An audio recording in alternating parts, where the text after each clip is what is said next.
এখানে দেখেন একজনে লিখছে, কাফনের কাপড় সাথে নিয়ে আসিস, তোর বউ হবে বিধবা আজকে। আচ্ছা যাই হোক, আমাকে যিনি ফেসবুকে হুমকি দিছিলেন তিনি এখন ফোন দিচ্ছেন। আমরা শুনবো, আমরা তো তার জন্য দোয়া করছি না? এখন শুনি তার অভিব্যক্তিকে, সে দাওটাও রেডি করছে না কি কি রেডি করছে, একটু দেখে লই কি কয়। কথা বলো তুমি। আমারে আমার মুরিদ মামুন বলছে যে বাজান বৃষ্টি তো, এই বৃষ্টির মধ্যে আপনি আসেন না আসেন ফেসবুকে একটা স্ট্যাটাস দেন। পরে আমি ফেসবুকে স্ট্যাটাস দিছি যে আমি ইনশাল্লাহ জলিলপুর আসতেছি। বলছিলাম যে এখানে দেখেন একজনে লিখছে, কাফনের কাপড় সাথে নিয়ে আসিস, তোর বউ হবে বিধবা আজকে।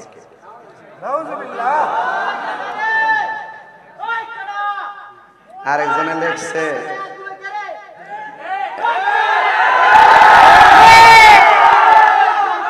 শুনেন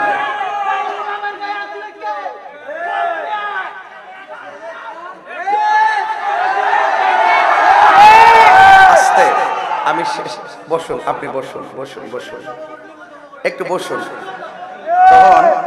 আচ্ছা একটু বসেন, আপনারা যেভাবে মানে প্রতিবাদ করছেন এটা প্রতিবাদ করার দরকার। তখন আমাদের একজন শুভাকাঙ্ক্ষী আসিফ খান, সে তখন লেখছে যে হুজুর যখন স্টেজে উঠবে তখন সাহস থাকলে ওইখানে যাইস। তাহলে ফেসবুকের অ্যাকশন ফেসবুকে চলতেছিল। পরে সে লেখছে, তখন সে আবার লেখছে, আইমু তোরা তাকিস, আমি যে কথা বলছি ও আজে তাহিরিকে বলিস। তো আমি তো ফেসবুকে দেখছি, তো আমার কথা হলো, এই কথাটা যিনি লেখছেন, চুনারুঘাটের সাথে আমার কিন্তু সম্পর্ক প্রায় 20 বছরের কাছাকাছি। আপনারা বলতে পারবেন যে আমি কারোর সঙ্গে কোনো বেয়াদবি করছি? আপনাদের সাথে আমার ভালোবাসার কোনো কমতি ছিল? আমিও বলতে পারবো গর্ব করে যে আপনারা আমাকে অনেক ভালোবাসেন। আর নাইলে এত বড় ঝড় তুফানের মধ্যে এতগুলো মানুষ জায়গা নেই, কথা কোন ঠিক না বেঠিক? তো সেই জন্য যিনি এই কথা লিখছেন আমি তাকে বলবো,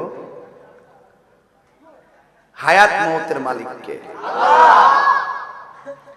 যিনি লিখেছেন তাকে বলবো যে একজন আলেমের শানে, একজন আলেম ওয়াজ করতে আসবে, তার ব্যাপারে এরকম হুমকি দামকি দিয়ে লেখা মহা অন্যায়, ঠিক না?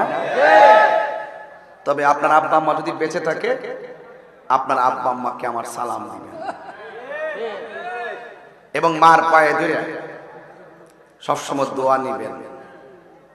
যদি আপনি মার দোয়া নিতে পারেন, জীবনে কোনোদিন কোনো মানুষের বিপরীতে এইরকম হুমকি দামকির কথা আপনি লিখবেন না। তা আমার মনে হয় আপনার জীবনে মায়ের দোয়ার কিছুটা অভাব আছে, এই অভাবটা পূরণ করে নেবেন। কথা বলেন ঠিক কিনা? আল্লাহ পাক যেন তাকে হেদায়েত নসিব করে, আমিন পড়েন। এই স্ট্যাটাস দেখার পরে তো আমি মন চাইলাম যে আমি একবার আকাশ দৌড়াই ঘুরি,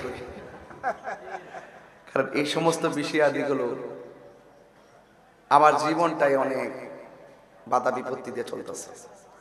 কিন্তু আমি বাসা থেকে বের হওয়ার পর এটা দেখছি, আমি তাহির হুজুর মাথায় একটা পাগড়ি সবসময় রাখি। নতুন করে আমাকে কাফন আনার কথা বলার কোনো প্রয়োজন নেই। যদি আমি শহীদ হয়ে যাই, আমার এই জামা দিয়ে আমাকে দাফন করা হবে। কথা বলেন ঠিক কিনা বলেন? আল্লাহ পাক সকলকে বুঝার তৌফিক দান করুন। আচ্ছা যাই হোক, আমাকে যিনি ফেসবুকে হুমকি দিছিলেন তিনি এখন ফোন দিচ্ছেন। আমরা শুনবো, আমরা তো তার জন্য দোয়া করছি না? এখন শুনি তার অভিব্যক্তিকে, সে দাওটাও রেডি করছে না কি কি রেডি করছে, একটু দেখে লই কি কয়। কথা বলো তুমি। কথা বলো। জি হুজুর, আমি তো আমার মোবাইলে আমার এটা তো এই মোবাইলটা রাখিয়া আমি তো গেছিলাম হুজুর একটু বাহিরে। আমার ঘরের মধ্যে মোবাইল ছিল, আমার দাদা চালু ছিল এবং লক খোলা ছিল। তো হুজুর এই মোবাইলে না জানি আমার কে জানি কমেন্ট করছে আপনার বিরুদ্ধে। আমার এলাকাতে হুজুর আপনার জন্য আমি তো মারামারি কি ঝগড়া তোমার সাথে প্রতিদিনই চলে। তাই রোগীর খারাপ শুধু তারা বলে তোর সাথে ঝগড়া। আমি সোনারগাঁয়ে থাকি, সোনারগাঁয়ে কিছু লোক আছে তারাও আপনার বিরুদ্ধে করে, আমি তাদের সাথেও ঝগড়া করি, তাদের সাথে আমি বলিও না। হুজুর সমাজ থেকে আপনার বিরুদ্ধে আমি লিখবো, এটা তো যদি বিশ্বাস হয় আপনার তাহলে তো আপনি করবেন ইনশাল্লাহ।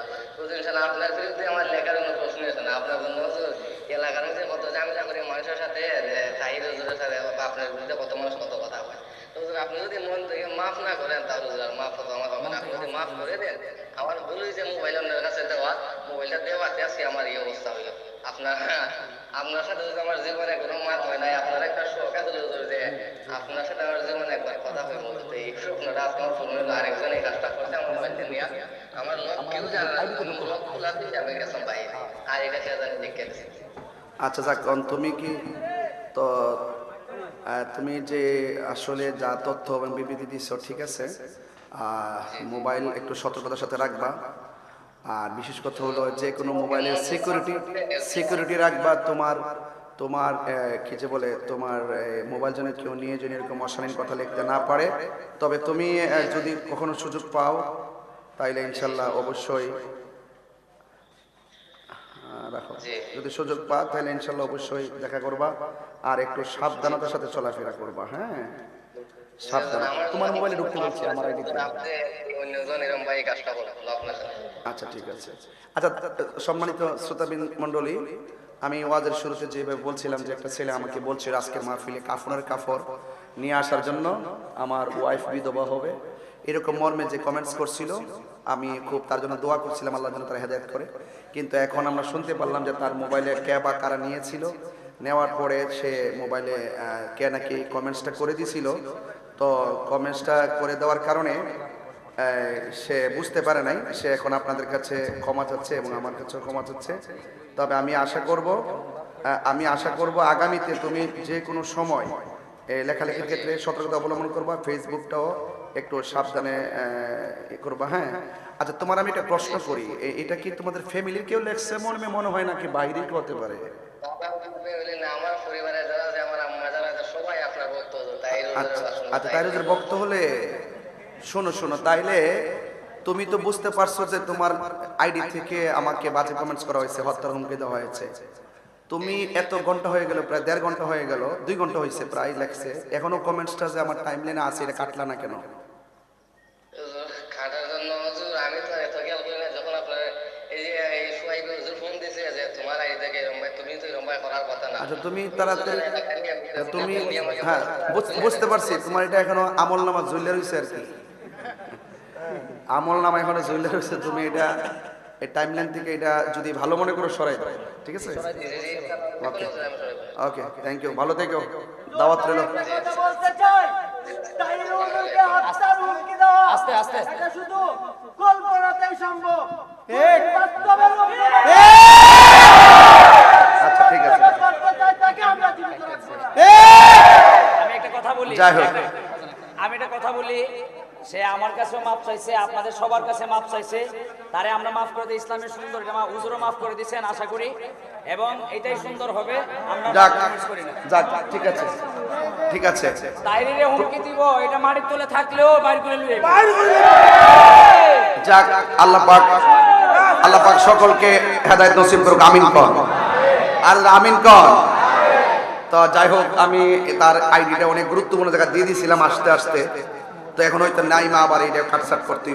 যাই হোক, আল্লাহ যেন তাকে হেদায়েত নসিব করে এবং তাকে যেন নিরাপদ রাখে অনিষ্ট থেকে, আল্লাহ কবুল করুক, আমিন কর।